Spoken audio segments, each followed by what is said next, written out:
Yes, hello. Indeed, yesterday when we were at Bazoches, there was a very nice quote from Jean Monnet, who has said, "I'm not pessimistic, I'm not optimistic, I am determined." And I think it goes very nicely with the three of us joining forces. We're not optimistic, we're not pessimistic, we're determined. It was a very good retreat yesterday at Bazoches. We discussed indeed the matters that have been named, mainly also the digitalisation and the European Green Deal. We know that digitalisation is happening anyway, so we must harness it and we must shape it.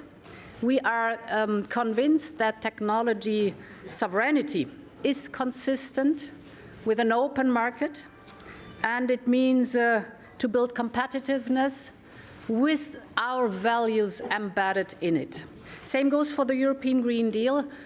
We've been discussing the European Green Deal as our new growth strategy towards competitive sustainability. Europe is front runner in this topic, and it is not only our European mobilizing project, but it also requires that Europe leads in this topic as a global authority. And therefore, we thought that we know very well, as the sun rises tomorrow, a new chapter for our Union of 27 will start. And with it comes a once-in-a-generation opportunity to ensure that Europe leads the way on these two twin ecological and digital transformations. Indeed, tomorrow, almost half a century of the United Kingdom's membership in the European Union is over. And when the UK joined, I was still at school. We were 6 member states. Tomorrow we will be 27 member states. And during all these years, 47 plus years, our union has gained political impetus and has become a global economic powerhouse. Our experience has taught us that strength does not lie in splendid isolation, but in our unique union. Nowhere else in the world can you find 27 nations of 440 million people speaking 24 different languages, relying on each other, working together, living together. And this is not by accident or by chance. This is grounded in centuries of shared history, decades of shared experience, and a determination and confidence to shape our common future together. And let there be no doubt, the challenges that Europe faces and the opportunities that it can grasp have not changed because of Brexit. It is the climate change and the European Green Deal. It is being at the forefront of the digital revolution.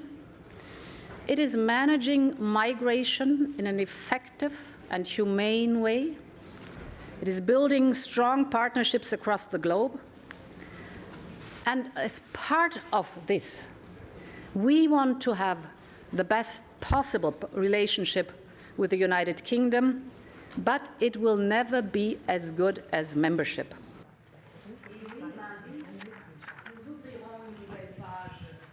And yes, on Monday we will be opening a new chapter in our history.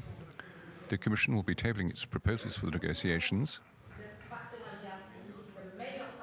We want the best possible partnership with the United Kingdom, but clearly there always will be a difference. Belonging to the European Union counts for something. Unity gives you strength. So tomorrow is not the end, but a beginning. The next few months will be decisive as regards the future relationship between Great Britain and the European Union. We want to have the closest possible partnership with our British friends. At the same time, it is clear that Europe will defend its interests in a determined manner. Great Britain will now become a third country, and for all third countries the following applies. Only those who acknowledge the rules of the internal market can benefit fully from the common market. We want to be good neighbours. We want to be good friends. And as good friends, we can negotiate fairly but toughly, because we do share a lot of common ground. We enter these negotiations in the spirit of trying to achieve fairness and predictability for our economy.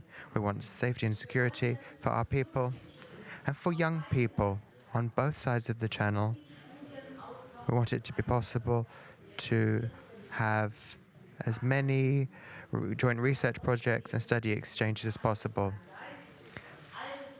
And